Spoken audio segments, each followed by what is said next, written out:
Kaya ng bawat isa bilang mga magulang, huwag ninyong isuon ang inyong puso sa iba.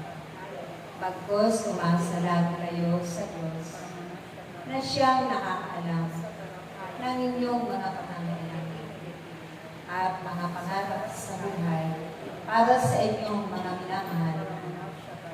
Dahil kailanman walang makapagbibigay maliban lamang sa Diyos. Huwag daw natin ituon ang ating mga puso. Saan ba nakatuon ang ating puso? Minsan kasi, depende po kung ano yung nilalagay natin sa ating puso. Kung ang laging nilalagay natin sa ating puso ay galit, yan na lang nakatuon ang ating isipan. Kasi lagi ka na lang galit araw-araw.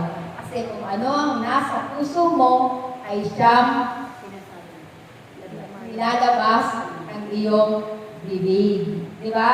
Pero kung puro pag-ibig ang ilalagay natin sa ating puso, pag-ibig din ang maibabahagi natin.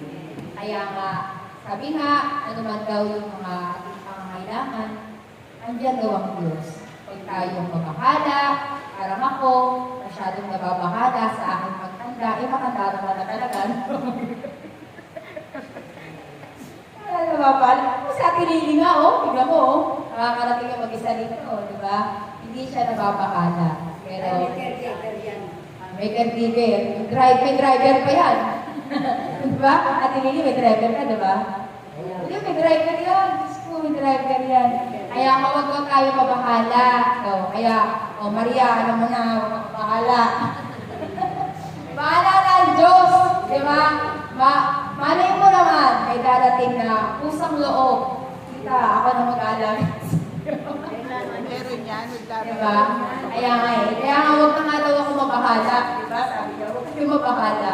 Diba? Kaya ako lang naman na nababahala sa sarili ko. Kaya bahala